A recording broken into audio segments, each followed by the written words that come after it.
గాంధీని చంపిన వ్యక్తికి బీజేపీ గుడులు కట్టి పూజిస్తుందని ఏపీసీసీ అధ్యక్షురాలు వైఎస్ షర్మిల విమర్శించారు. అంబేద్కర్ను అవహేళన చేసి కనీసం క్షమాపణ చెప్పడం లేదని ఆగ్రహం వ్యక్తం చేశారు. కమలం పార్టీ తక్షణమే క్షమాపణ చెప్పాలని, అమిత్ షా తన పదవికి రాజీనామా చేయాలని డిమాండ్ చేశారు. కాంగ్రెస్ పార్టీ నేతృత్వంలో విజయవాడలోని ఆంధ్రరత్న భవన్లో నిర్వహించిన జై బాపూజీ, జై భీమ్, జై సంవిధాన్ పేరిట రౌండ్ టేబుల్ సమావేశంలో ఆమె పాల్గొని మాట్లాడారు.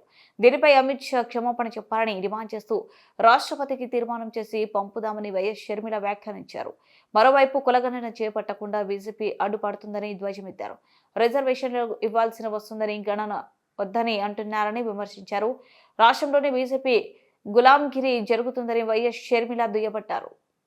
బీజేపీ పార్టీ ఒక మతతత్వ పార్టీ, మతం పిచ్చి ఉన్న పార్టీ, కులం పిచ్చి ఉన్న పార్టీ.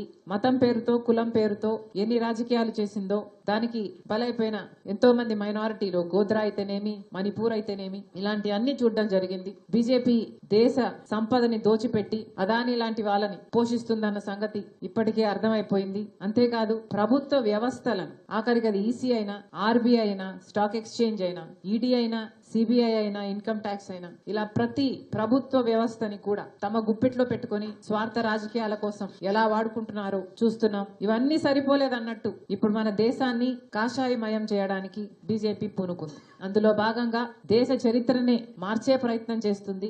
ఆఖరికి స్వతంత్ర యోధులను కూడా కుట్రతో దేశద్రోహులుగా పోర్ట్రే చేసే ప్రయత్నం చేస్తున్నారు. ఆ క్రమంలోనే ఆఖరికి మహాత్మా గాంధీ గారిని కూడా వదిలిపెట్టకుండా ప్రపంచమంతా ఫాదర్ ఆఫ్ ద నేషన్ అని మహాత్మా గాంధీ గారిని అంతగా గౌరవిస్తే బీజేపీ పార్టీ మాత్రం మహాత్మా గాంధీ గారిని ఒక విలన్ గాను, గాంధీ గారిని చంపిన వాళ్ళని దేవుళ్లగాను పరిగణించి వాళ్ళ గుడ్లు కడుతున్నారు. ఇవన్నీ చూస్తున్నాం, ఇవన్నీ గమనిస్తున్నాం. మహాత్మా గాంధీ గారు అహింసావాది అయితే, సత్యం, అహింస, ప్రేమ, సోదర భావం గాంధీ గారి సిద్ధాంతాలు అయితే, వీటికి పూర్తి భిన్నంగా హింసా మార్గాన్ని ఎంచుకుంది బీజేపీ పార్టీ. మైనారిటీలు ఉండకూడదు అన్నట్టుగా మసీదులను ధ్వంసం చేయడం అయితేనేమి, చర్చులని నాశనం చేయడం అయితేనేమి, వాళ్ళ మీద దాడులు చేయడం అయితేనేమి బీజేపీకి అలవాటుగా మారిపోయాయి. మహాత్మా గాంధీ గారంటే గౌరవం లేదు, వారి సిద్ధాంతాలంటే విలువ లేదు. కేవలం మహాత్మా గాంధీ గారు కాంగ్రెస్ పార్టీ నాయకుడు కాబట్టి ఆయన లెగసీ కాంగ్రెస్ పార్టీకి తాకకూడదు అన్న ఉద్దేశం, ఆ అడ్వాంటేజ్ కాంగ్రెస్ పార్టీకి రాకూడదు అన్న వికెడ్ ఇంటెన్షన్. అంబేద్కర్ గారిని కూడా వదిలిపెట్టలేదు. అంబేద్కర్ గారు వర్గాల వాళ్ళలో వెలుగులు నింపిన వాడు. అంబేద్కర్ గారు ఈ రోజు మన దేశంలో అన్టచబిలిటీ లేదు అంటే దానికి కారణం అంబేద్కర్ లాంటి గొప్ప నాయకులు. అంతేకాదు మన రాజ్యాంగాన్ని రూపొందించిన వారు. ఈ రోజు మనకు ఓటు ఉంది అన్న, సమాజంలో ఈక్వాలిటీ ఉంది అన్న, జస్టిస్ ఉంది అన్న, ఇవన్నీ రాజ్యాంగం మనకిచ్చిన హక్కులు. సమాజంలో అందరూ స్వేచ్ఛగా, సమానంగా, సగర్వంగా బతికే అవకాశం మనకు రాజ్యాంగం ఇస్తుంది.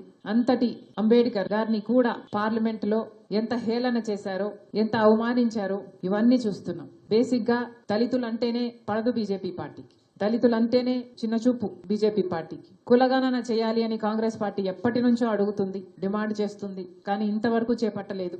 ఇలా అనేక రకాలుగా